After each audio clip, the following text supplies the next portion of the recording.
Can you hear me? Yes, ma'am.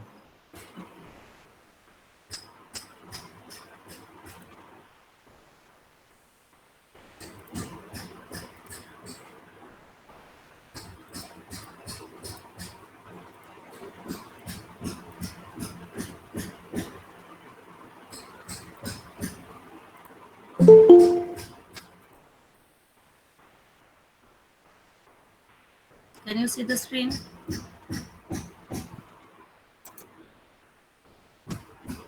Yes, ma'am. So, up to last class, we have seen how voltage compensation can be given using inductor and capacitor. Now we shall see how we can give it using the transformer. Because transformer has a capability to it step up or step down voltage.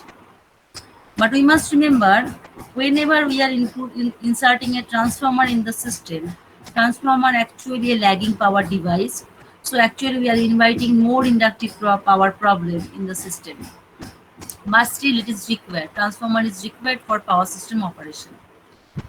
Now voltage control may be done using OLTC transformer. Because voltage control means we shall control the voltage when load is changing.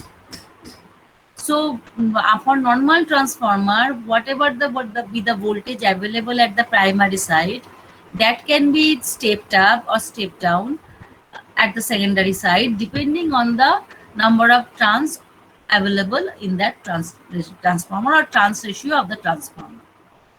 Now OLTC is to some extent different from that. In OLTC, in one side of the winding, the tap ratio can be changed online. That's why on load. That means that's why it is called OLTC, on load tap changing transformer. 1 minute.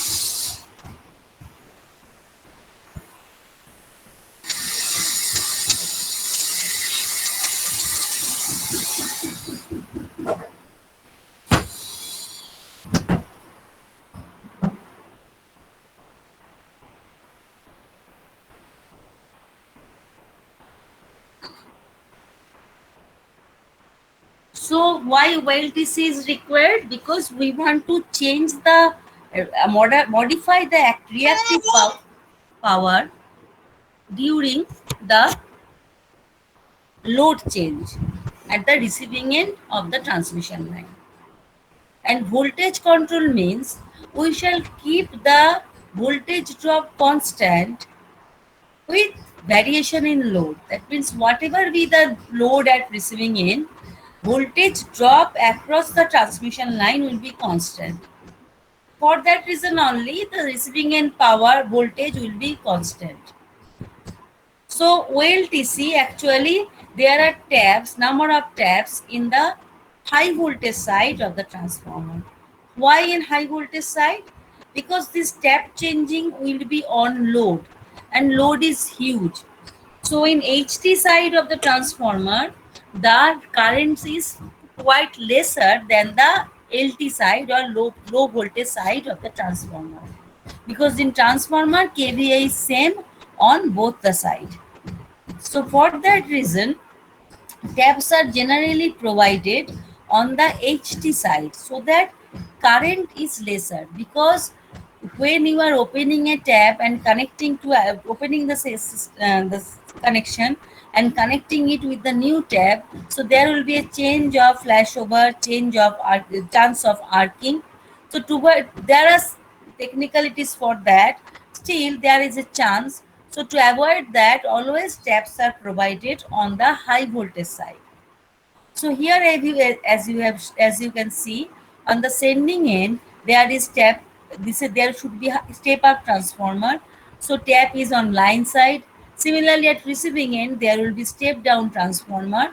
So the taps will be on the high voltage side or line side. Now under no load condition, that means that receiving end this IR is 0. Say the voltage will be same on the both sides, because if we assume that there is no drop current, assume the no load current of the transformer 2 or the sending end receiving end transformer, then with receiving end voltage and sending end voltage will be same, or there will be no drop. Drop will be there, drop to the transmission line will be there only when current is flowing at the load side.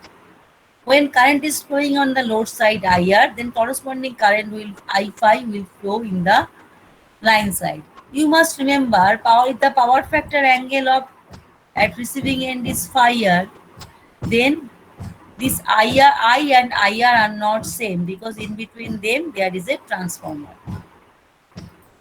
Now when there is no load, then there is no question of tap.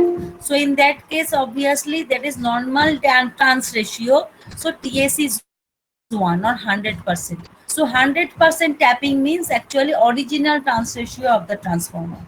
10% tapping means 110 times of the trans ratio of the transformer. In that way.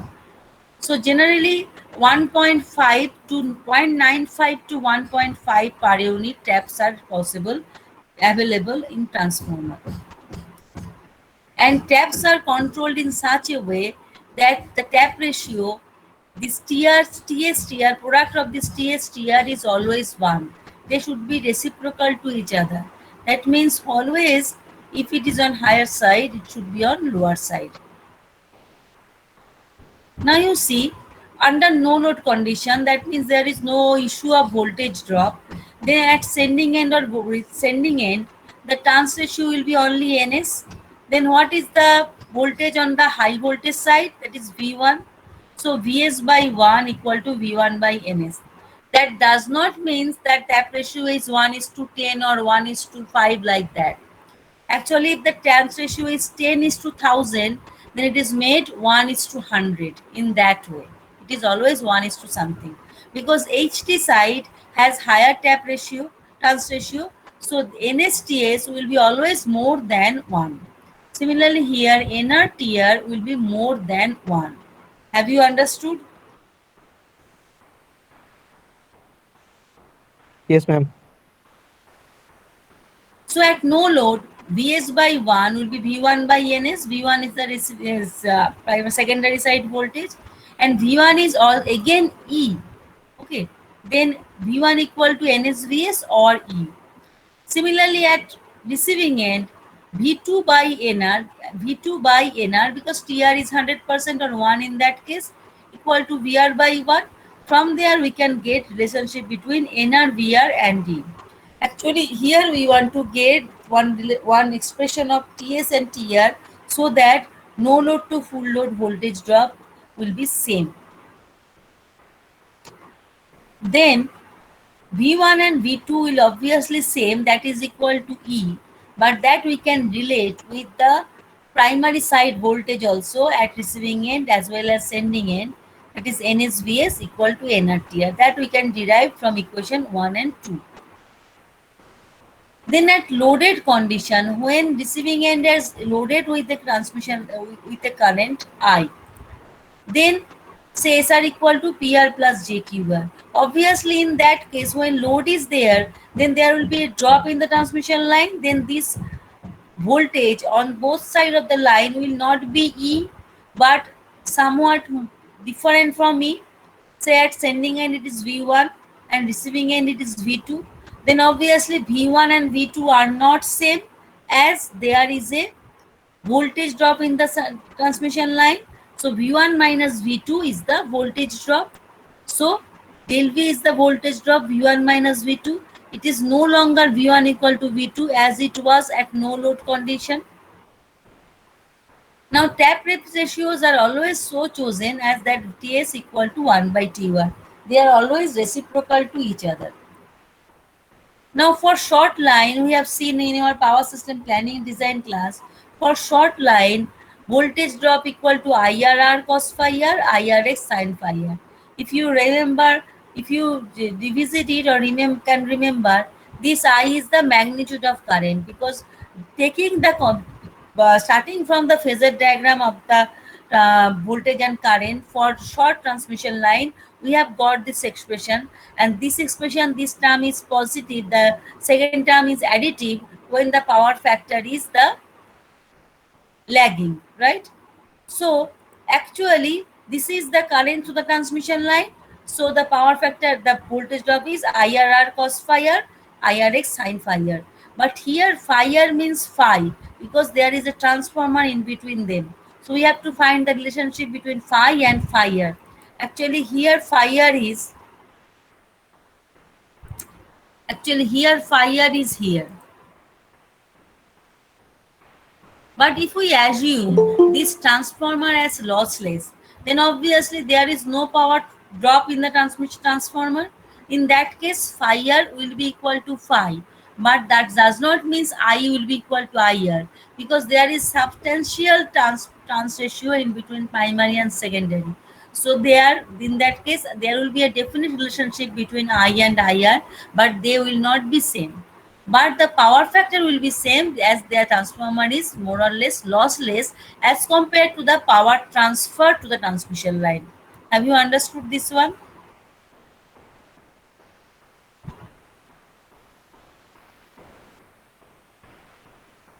Why phi r equal to phi? Have you understood?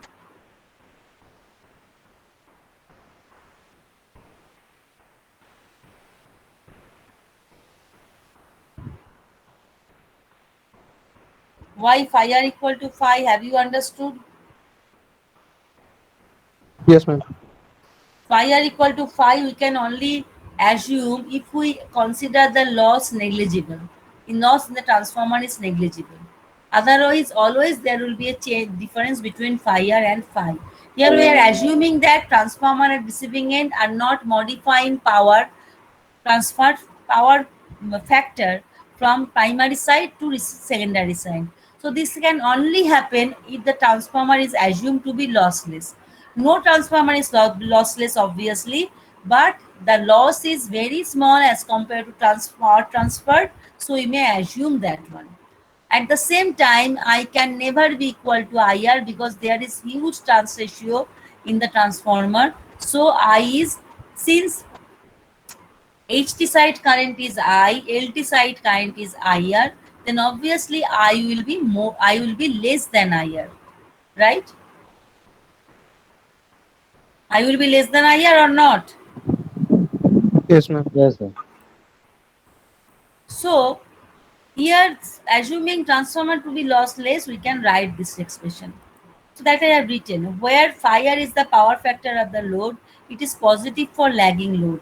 Here we assume phi equal to phi r, that there is no substantial phase change in transformer primary to secondary. It will be primary to secondary.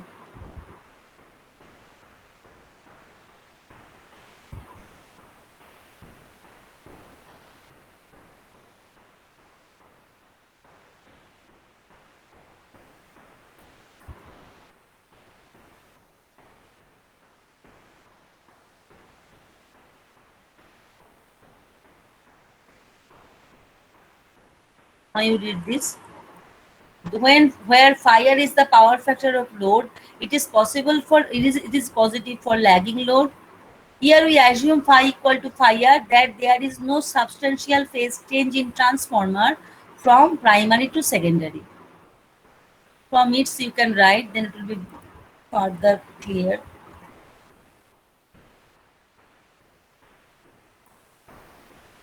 Then in transformer, MMF balance equation is valid. So in primary side current into primary side trans ratio will be secondary side current into secondary side number of turns. So I into NRTR will be IR. In that way, we can get a relationship between I and IR. Here it will be in small.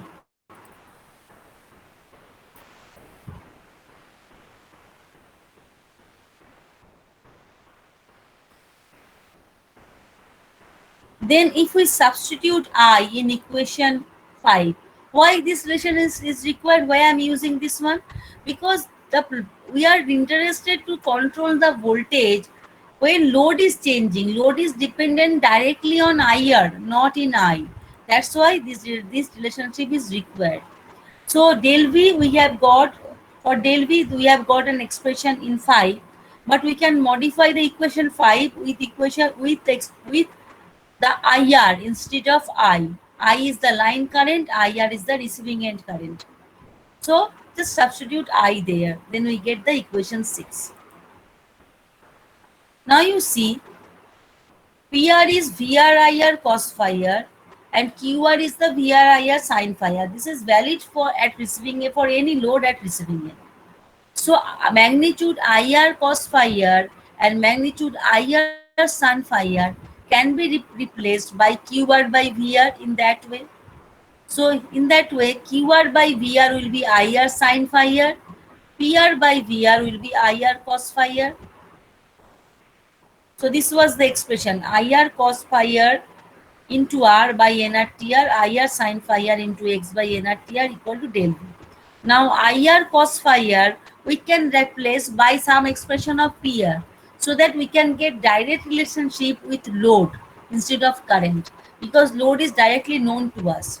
So PRR by VR NRTR, QR by this will be equal to del V. So we have got direct relationship of del V with the load.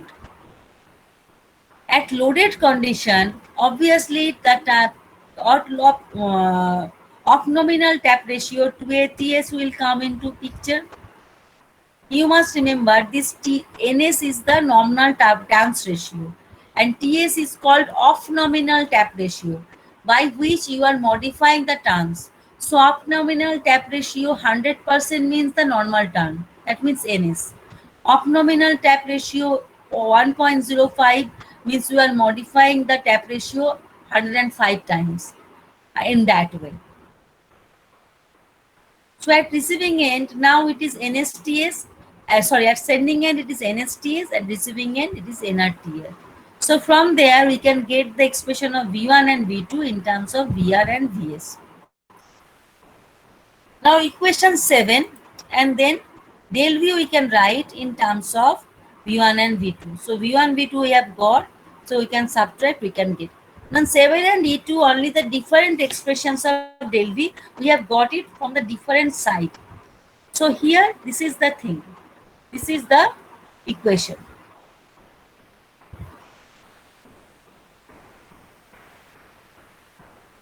Now here say we want to maintain the voltage E.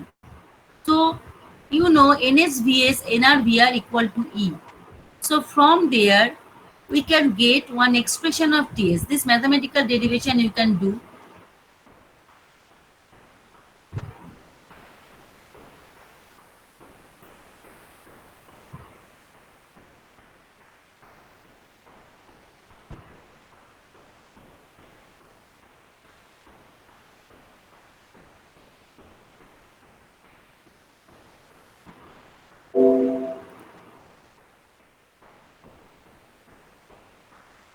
There was typo on this.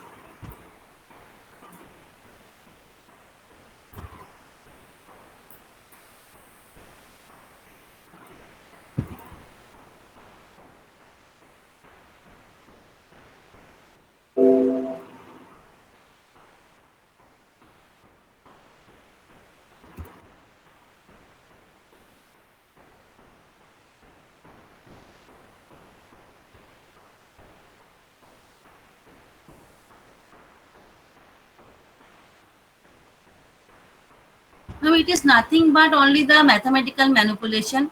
From equation 3 we have got the expression of V1, V2 in terms of E. So we can represent that one here. So in that way we can get one expression of TS, right? TS if we get, we can get the expression of TS. Now if we can calculate TX, we can calculate TR also. In that way, we can find out the tap ratio to maintain no load voltage, the specified no load voltage. To maintain the specified no load voltage at loaded condition, what will be the tap ratio that we can calculate from these two equations.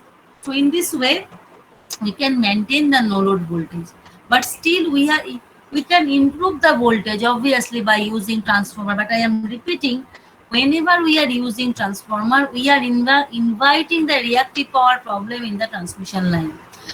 That means using the compensator, capacitor or inductor, we can erase out the reactive power problem because we are compensating the reactive power. But here, using transformer, we are not compensating the reactive power. We are controlling the voltage, not compensation. Have you understood that difference? Yes, ma'am. So there is one example. You find out the tap ratio. The load is this one and no load voltage is this one. Now we assume that we maintain the no load voltage same as well at the full load condition. So obviously the PR, QR, R, X all are known. Just you put the values and you will get the expression of TS. So TS you will get. If you get TS 1.1, then TR 0.9. So if you know the values, then calculation is very easy. So from there, it will give you the what will be the setting of the nominal tap ratio of the transformer from here. Okay. For this is for lagging load. For leading load, it will be just opposite. TS will be less than 1, TR will be more than 1.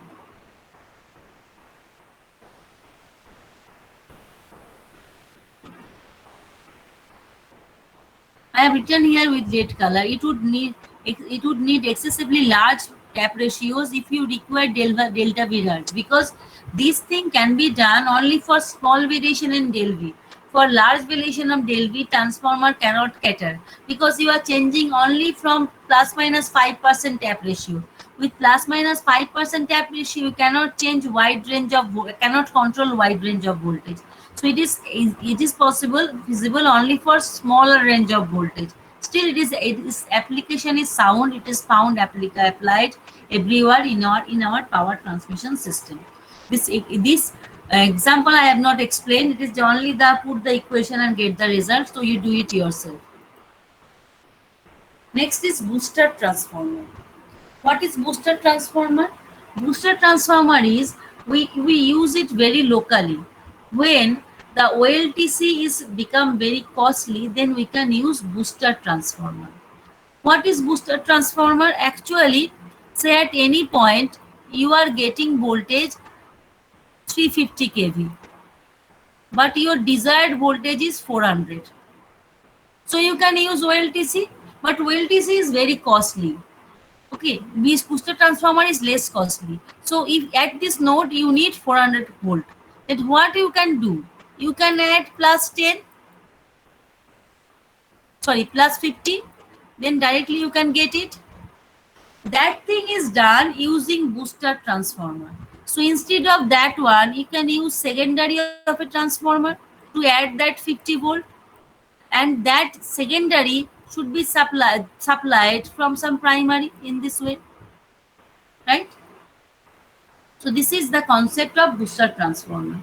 Here you see this primary of this booster transformer is getting voltage actually from OLTC, and secondary is fed to the line. And what is the advantage? Very small voltage we can inject directly to the transmission line. Like series, we are injecting some voltage in series with the line. So booster transformer, if we connect in opposite polarity, it may be used to decrease the voltage also, but we generally do not use. But you see, when this plus 50 voltage is available and when not, you do not know. So this addition should be automatic. For that reason, there is relay. There is through CT, this relay always sends that current. Now, if the current goes beyond a preset value, that means load is more. Voltage control is required, not compensation. Voltage control is required. Then it will give signal to the system. This R is normally closed and this S switch is normally open. When relay signal is given, then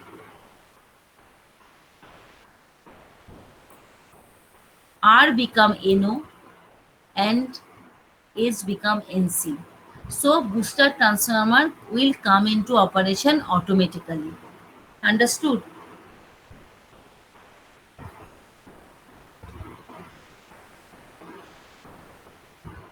Yes, ma'am. So the booster transformer can compensate the voltage or control the voltage locally. So in three-phase system, it will be in this way.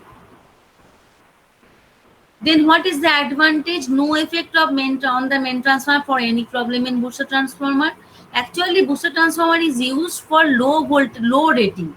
Say this booster transformer have to inject 100 volt at 100 ampere. Then what will be the rating? 100 volt into 100 ampere.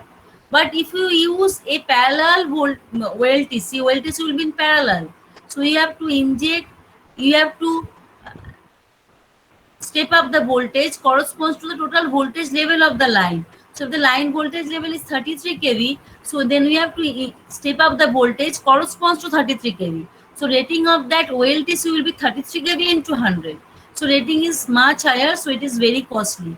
So we cannot adopt it at every point of the line. But booster transformer can be adopted locally, and we can use it for local voltage control. Have you understood difference between booster transformer and OLTC?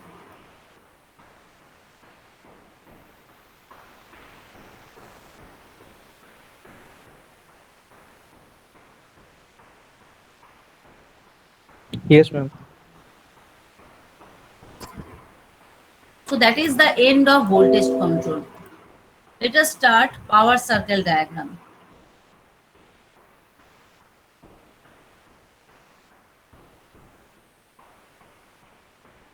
Power circle diagram. What is the need of that? You may think from the name that there will be some circle we have to draw. But why we need that?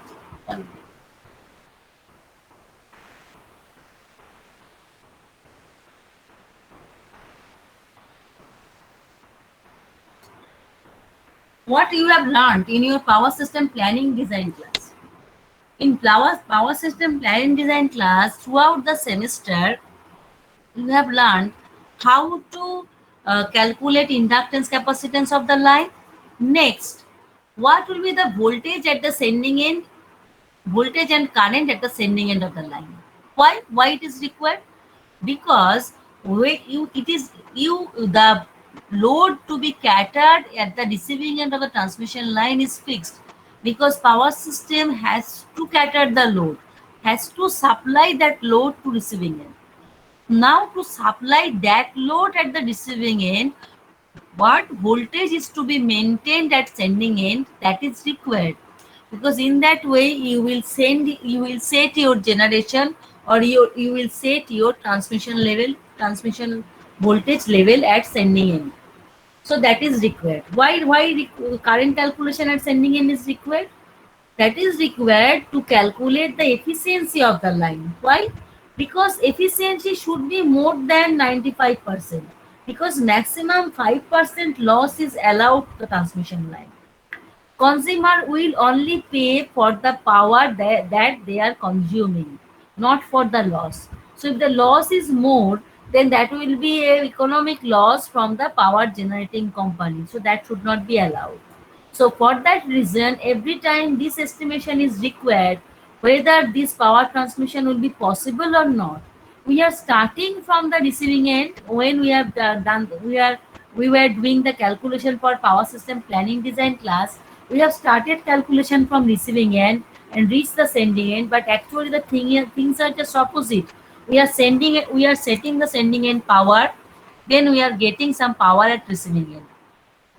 But when we are doing those calculation, we are assessing that if we want to cater a particular load at receiving end, is that load will be beneficial for us, or that will be within the operating limit of the line or not. If the loss is 30%, voltage regulation is 25% or 50%, obviously we shall not try to cater that load, because that will be very much loss from the power generating side, because transmission line is only a medium to transmit the power.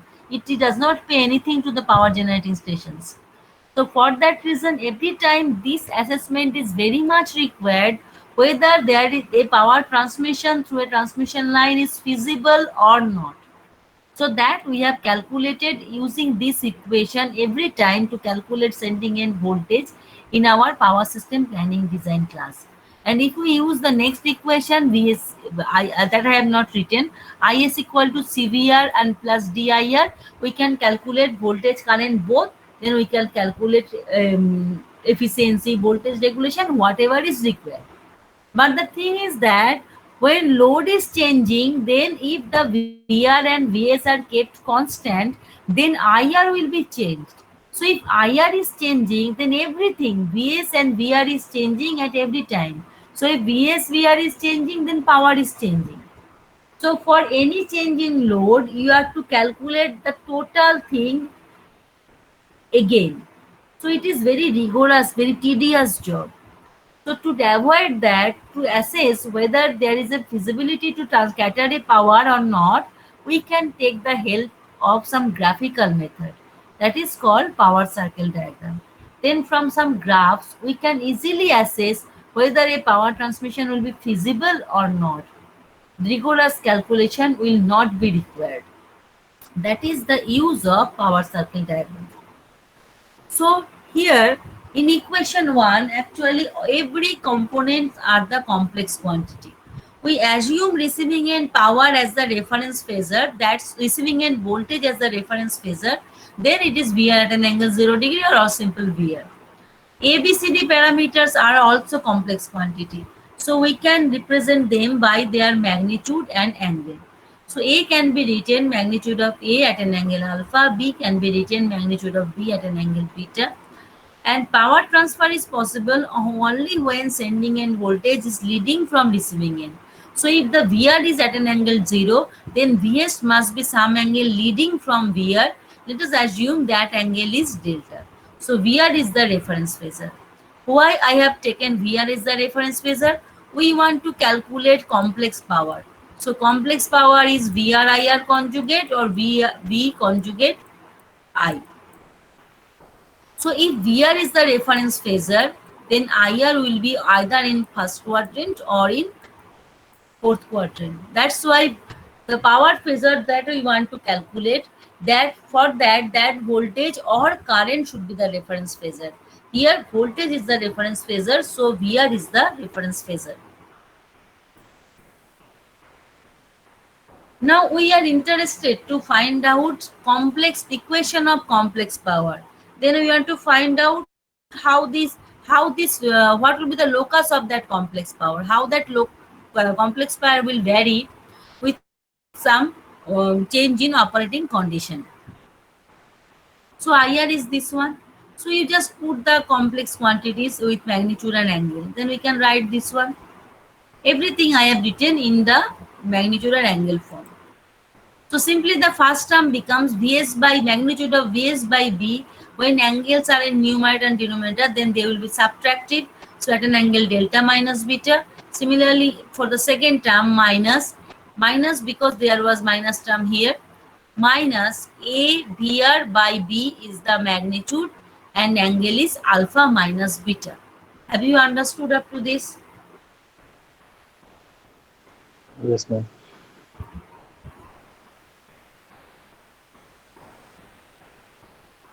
Then, receiving in complex power, we may take VI conjugate or V conjugate I. But you see, here current has come in addition form. If some addition is given you, A plus 5 JB plus C plus JD, you cannot find out, make the complex quantity at first. So at first, you have to make, say this is equal to x at an angle theta plus y, say minus y at an angle, say gamma. And how can you make the complex conjugate? At first you have to separate real and imaginary part, and you have to write it in total delta. Then you can write conjugate of this, but this is in additive form, so it is not possible. So to avoid that one, I have made V conjugate I. Both the things are applicable. In V conjugate I, obviously positive imaginary part will give us capacitive bar. Then SR is V conjugate I. Then I, we know V is this one. So from there, in some book it is done VI conjugate. They have directly conjugated the additional term, the summation term, but actually that is not right. So I have done in this way. V conjugate I. So V conjugate I is this one. So simply this one. First term become VR Vs by B at an angle delta minus beta. Second term is minus AVR squared by B at an angle alpha minus beta. Have you understood equation 2? Just read it and tell me.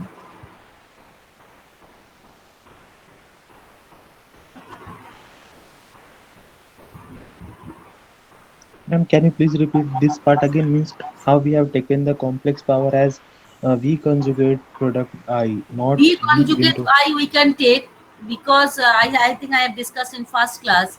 For a complex power calculation, we have to take either V conjugate I or Vi conjugate,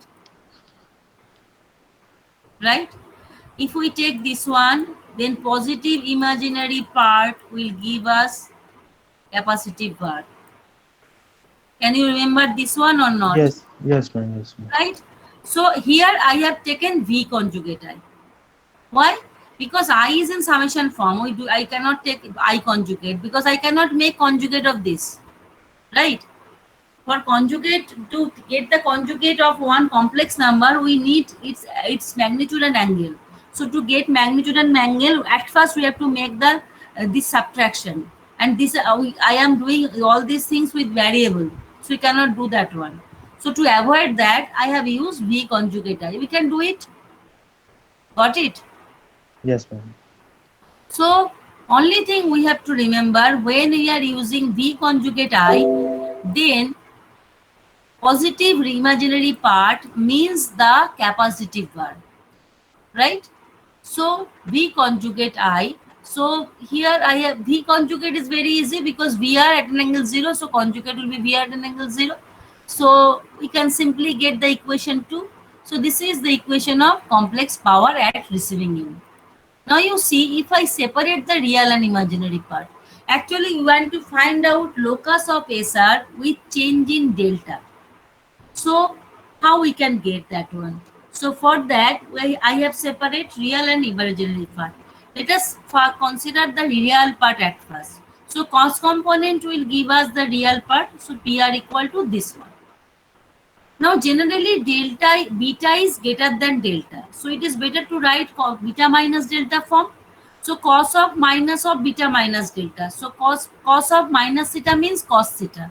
So we can easily write cos beta minus delta.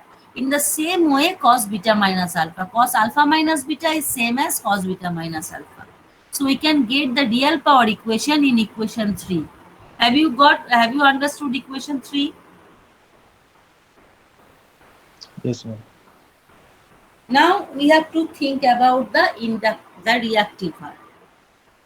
Positive imaginary part will give you in the capacitive part because we have taken V conjugate.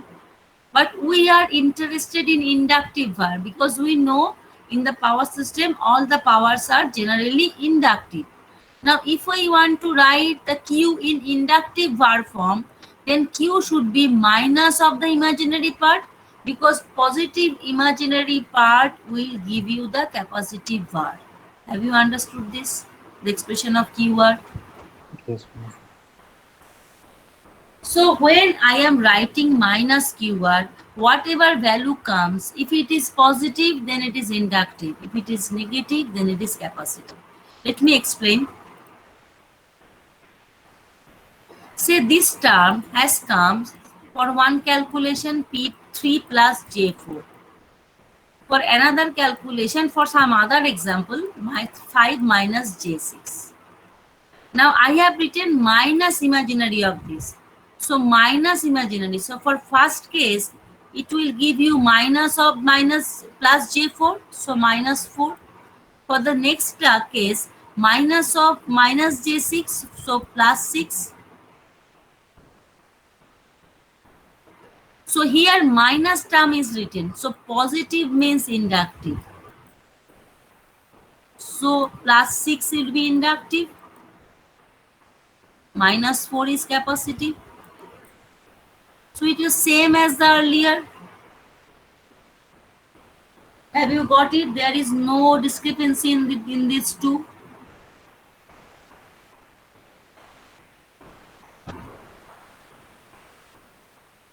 Yes, ma'am. Right. But why I have not started with VI conjugate? Because I was in summation form. We cannot do it. So Now we have taken QR minus of this. Now this expression of QR is positive means inductive, negative means capacitive. So we have come to our old form. So Q is this one. So generally we are accustomed to see Q as any expression as positive. So if we take negative sign inside, so inside we can write delta minus beta instead of delta minus beta, beta minus delta. So there will be a negative sign come in front of VR Vs by B. Similarly, alpha minus beta, instead of alpha minus beta, if I write beta minus alpha, then this negative sign will be positive, because generally in transmission line, beta is greater than delta and beta is greater than alpha.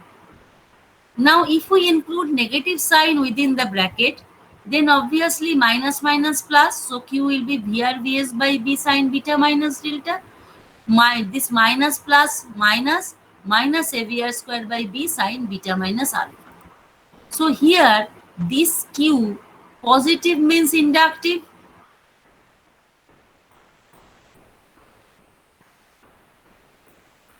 Have you understood this?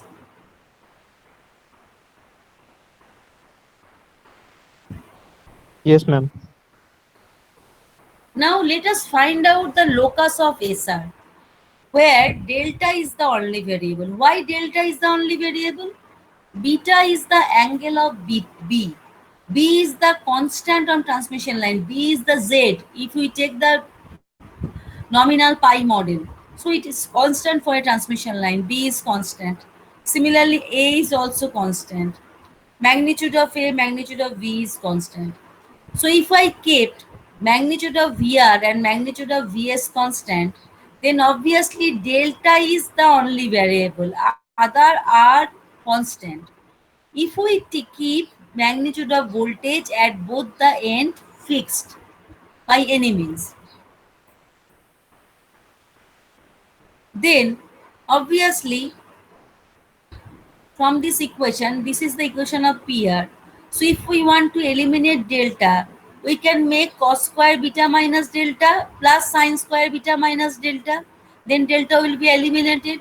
If we want to find out locus with respect to some variable, then we must eliminate that variable from the expression. So that is the method to find out locus. If you have done locus diagram in your principle of electrical engineering class, then you go through that.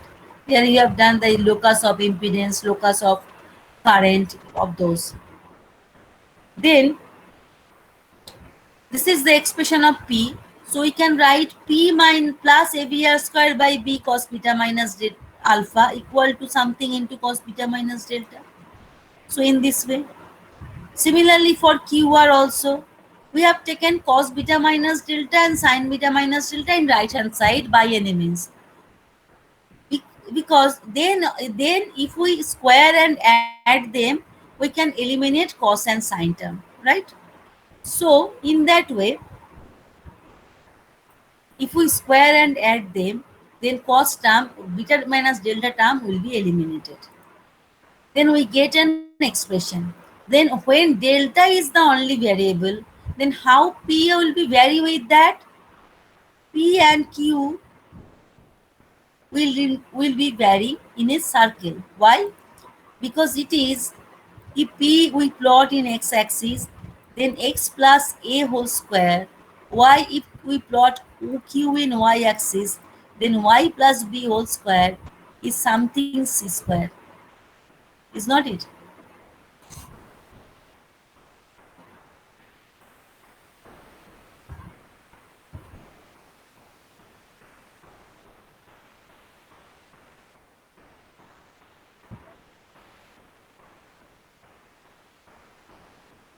Have you got this? Yes, ma'am. So if we think about this one only, say A and B are known, then obviously if we plot this side x means PR, so it is in megawatt, y means MVAR, positive MVAR is inductive, so we must write inductive because there is a concept of capacitive also. So this side is capacitive.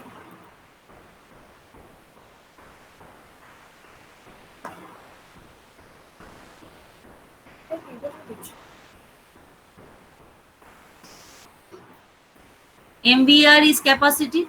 So here, what will be the center? Minus A minus B. If we just forget about AV square, all those complex thing, minus A minus B. So say this is minus A, this is say minus B. So intersection of these two, this will be the center. So O is the say the origin of the axis. Say O dash is the center. So from O dash center, we must draw a circle with radius C. So this will be the locus, right? We do not know how it will be PR, QR, but the circle will be this one, is not it? Are you agree with me or not? Yes, ma'am. Yes, ma'am. Right? Now, in this expression, in this diagram, from where we shall measure the x and y? From origin, always. So at any point here, this much is the x, this much is the y, is not it? So x means PR, y means QR. So actually,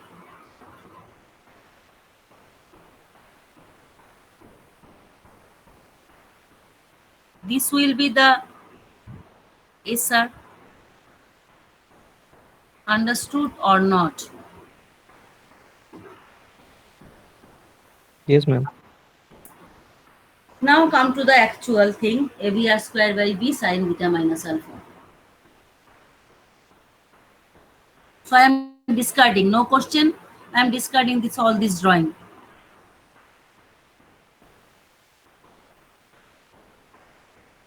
So we have got this expression. So if magnitude of VR and VS are constant, then this will be constant, this will be constant. Then only this above equation represents a circle. If these are varying, then obviously center will be varying. Then it will not be a circle. Therefore, the locus of receiving end power is a circle when magnitude of VR and VS are kept constant, otherwise not. What is the center? That is coordinate geometry, minus of this and minus of this. So minus AVR square by B cos beta minus alpha is the x coordinate, and y coordinate is the minus AVR square by B sine beta minus alpha. Now, if this is the magnitude, this is the angle, then the polar form will be minus AVR square by B at an angle beta minus alpha. Have you understood this, the polar form? Because we shall always proceed with the polar form.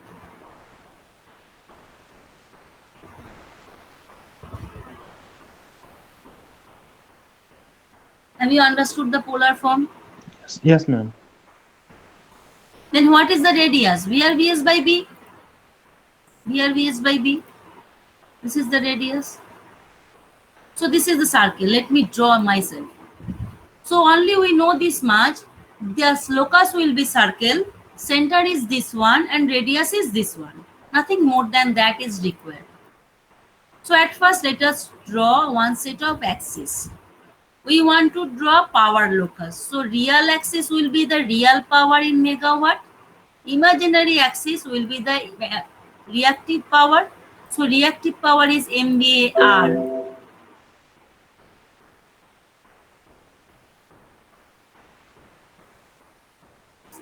That's good.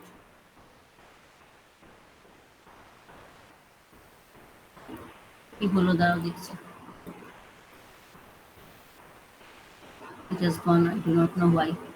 Anyway, real part is megawatt and imaginary part is, positive imaginary part is MVA. All will be straight line. I cannot draw better than this here. Inductive, because positive reactive power means inductive. Similarly, negative inductive power, negative reactive power will give you the capacity. Right? Power, active power will never be negative, because active power negative means you are injecting negative power at receiving end. That means actually it has become sending end. So there is no question of receiving end power circle in that case.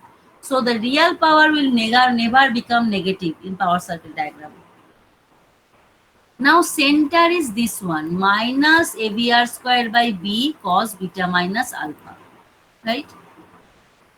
If we forget about the minus sign, then it is a phasor or with an angle beta minus alpha and magnitude AVR square by B. Say this much. Now there is a minus sign, so this phasor will be in opposite direction. So here it will be minus beta minus alpha, and we must cut AVR squared by B from there.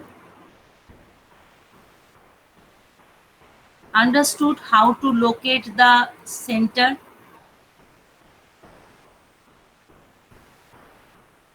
Yes, ma'am. So this is the origin of axis, and this point is the center of the circle. Then radius is VR VS by B. So from here, with any radius, with that particular radius, VR VS by B, if we draw a circle, then every point on that will indicate some receiving end complex power, say SR1, SR2, SR3 in that way, right? Then what will be the phasor? This is the tip, so arrow tip will be here. So phasor will start from center, not from the center of the circle, from the origin. So this will be the power, or this will be the power. Have you got this?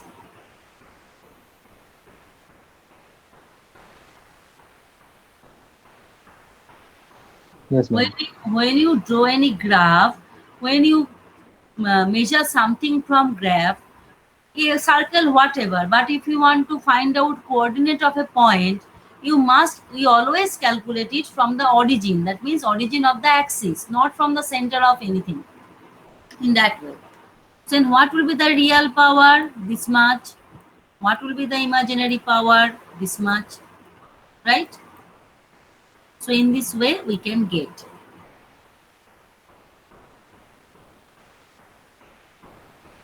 So that thing I have drawn here very neatly. So minus AVR square by B at an angle beta minus alpha. So we can locate the locus, locate the center O dash.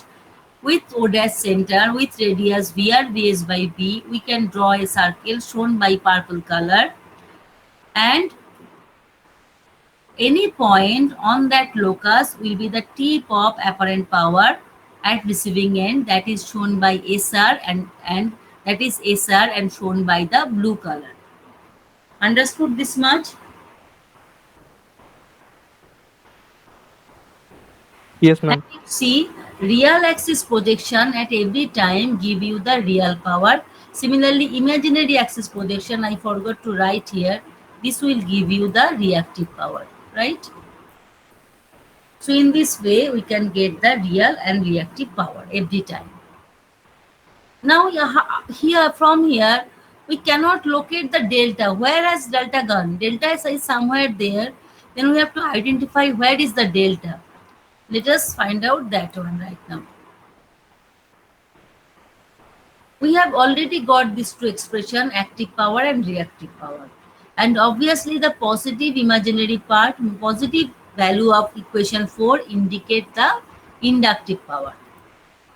Now if we want to write in complex form, then P plus JQ, so real part plus we shall multiply the imaginary part by J. So this will be simply the thing. So simply P plus JQ means SR at an angle plus phi here. Why plus? Because inductive bar is positive. Do not make it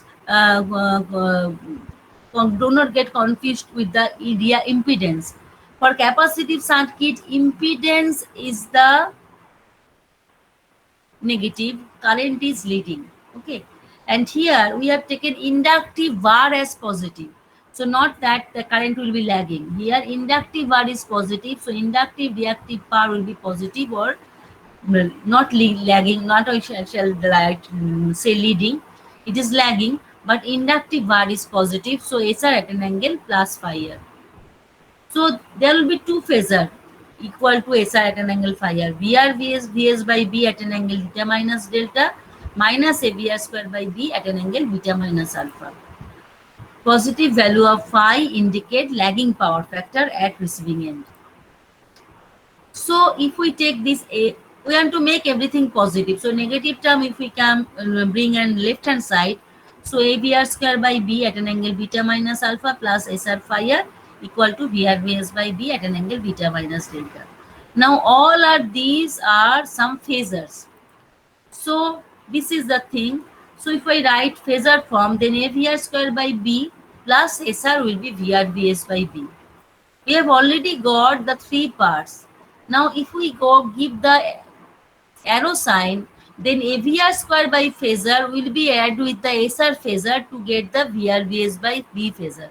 Now you see AVR square by V phasor shown by red color is added with SR phasor shown by blue color to get the VR VS by B phasor.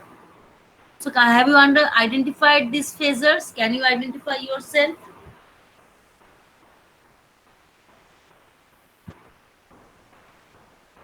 Yes, ma'am. Then every phasor had an angle. AVR square by beta minus alpha. So beta minus alpha, that means with the reference or this one. This beta minus alpha and this beta minus alpha is same. Similarly, SR has with horizontal, the angle is phi r because horizontal axis is the reference phasor. And VR VS by B has an angle of beta minus delta. So obviously this angle will be beta minus delta. I have already shown by purple color, but again I am writing for your understanding. Understood this much? Yes, ma'am. Now you must remember, for this power cycle diagram, it is not possible to write everything in note. You just make your conception clear. Now you see, this is the beta minus delta. Let me discard the thing. Then there may be some other operating point. Say this is another operating point, right? So in that case, obviously this is also some other complex power at receiving end, say SR1. So this is actually the power phasor. Then in that case, what will be the radius? This one.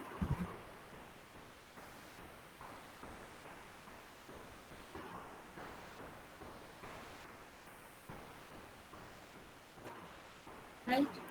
Now the load angle is beta. Now the angle is beta minus delta 1. Right? So it is somewhere lesser than beta minus delta.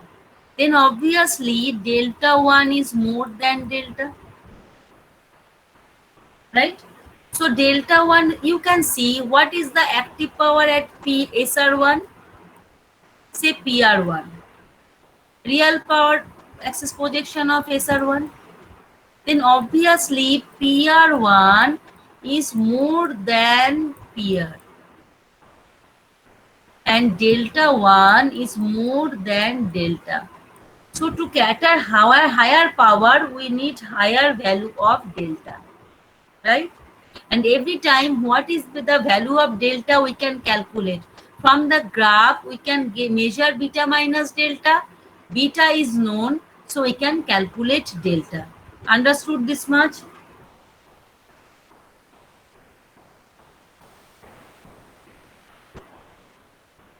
Understood this much or not? Yes, ma'am. So that's all for today. And for tomorrow is holiday, so I want to take one class on power system design. You intimate me when you are free. Today it may be possible after 8 p.m., not before that. Onish, please keep me informed through WhatsApp when it may be possible for you. Okay. Thank you. Thank you, ma'am.